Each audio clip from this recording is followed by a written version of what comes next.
Danny here from ABC Gaming, and today we're going to be looking at how to make well, not really how to make, but one of the many ways you can make a inventory system in Gamemaker. And one of the ways we're going to look at today is using DS maps. Now, of course, you can use DS lists, you can use array lists. I think there's probably a few other ways, but those are the three main ones, and those are the ones I'm going to focus on. Not so much in this tutorial. In this tutorial, it's just going to be DS maps, but I will do another one on DS lists and on array lists.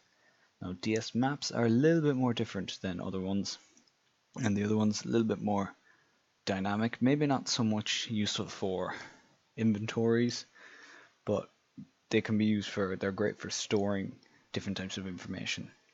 And we're looking at how to use that. Excuse me, using for like health potions and health mana and stamina.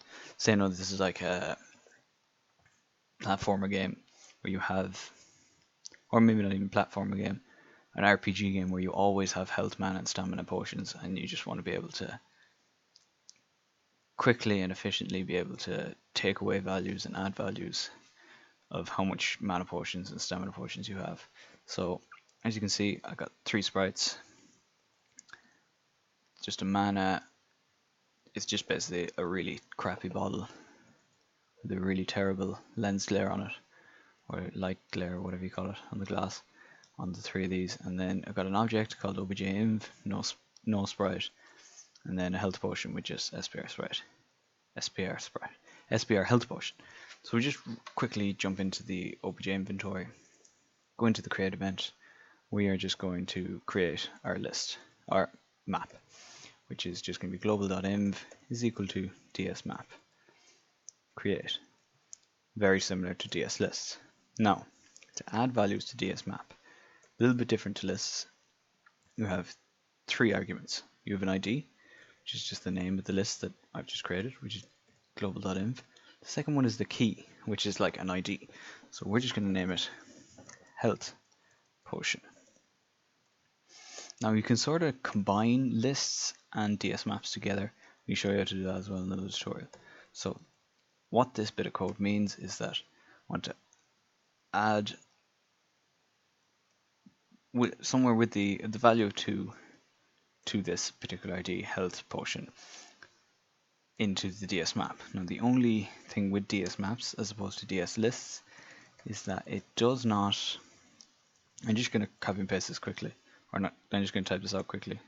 Copy and paste is probably quicker for the mana and the stamina while I explain this. But with the DS maps, when they're added, they're not, you can't iterate through the list, as in, it's not like in DS lists where when you do DS list add, it goes to the end of the list, and then you just want to find the end of the list for the most recent inputted value. Doesn't work with maps because they're not stored in any particular order. So that makes them a little bit more difficult to work with than DS lists, but no matter, because I'm going to show you a quick and easy way to add and remove values from a map quite easily.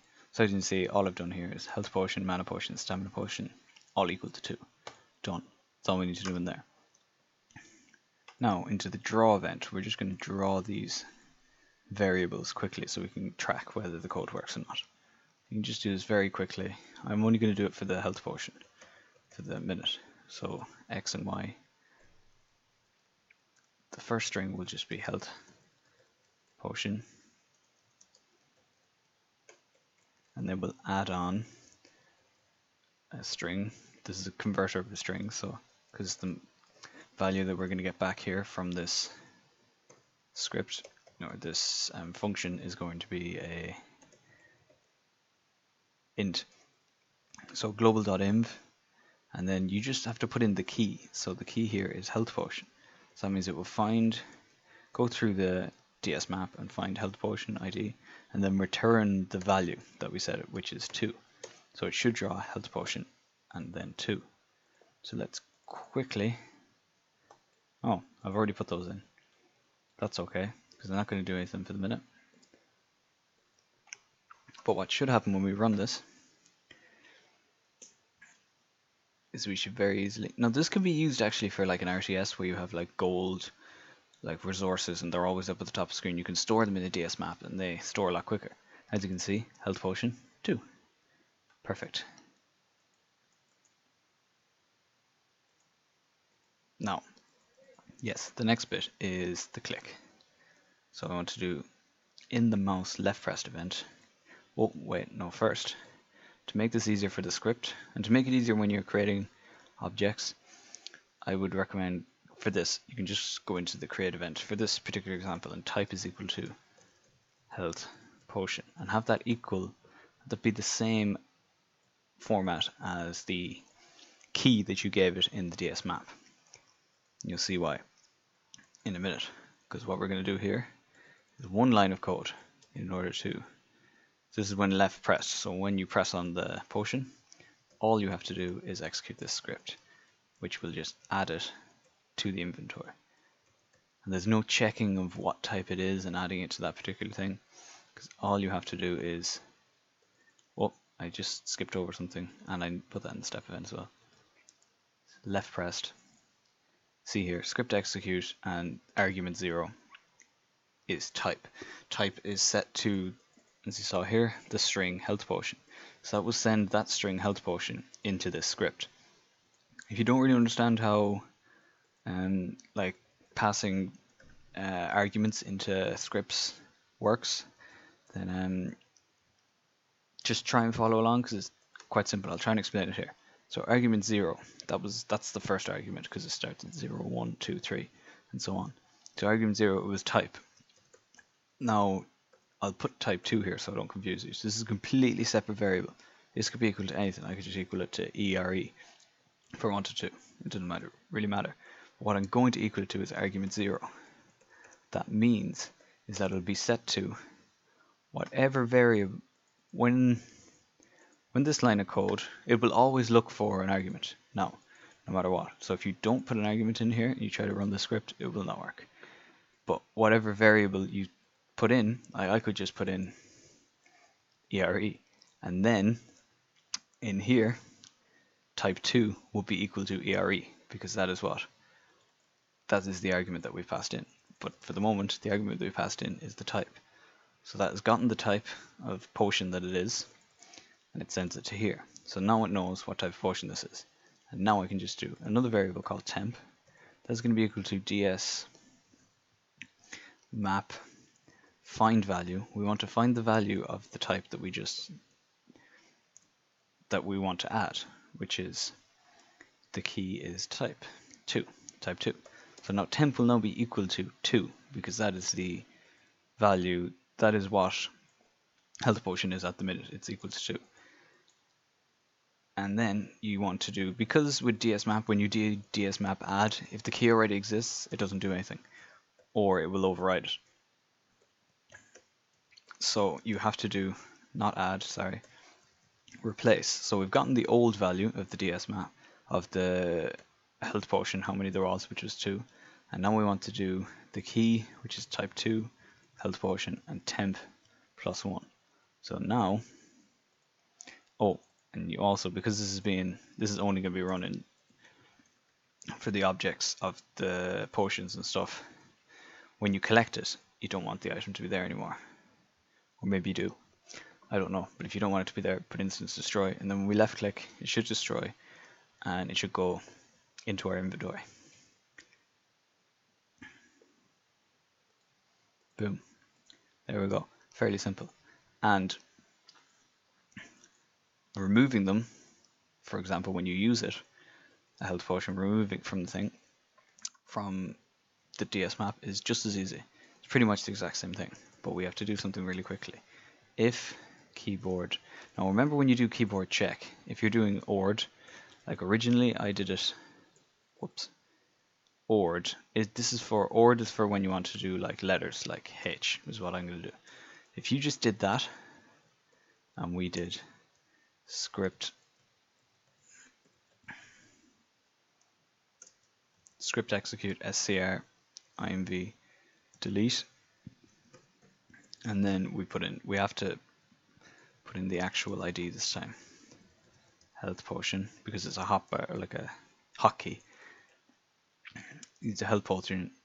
What would happen here is, as we're holding it down, it would keep executing the script. So what you want to do is just add pressed, so that when you press it, it will execute the script, but will not execute it again until you release H and then press it again.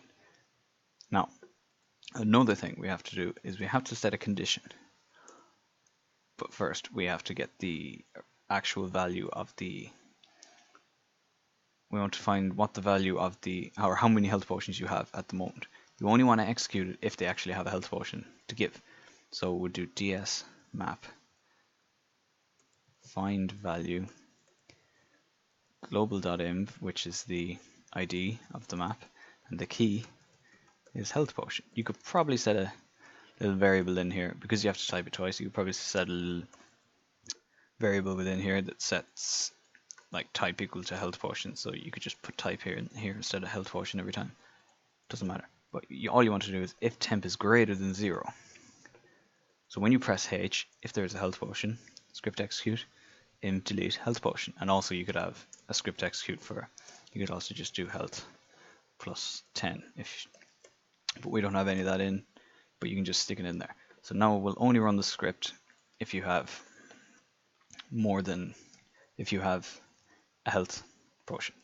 Now inv delete, well, that's what we named it. Do the same thing again, we'll just do type.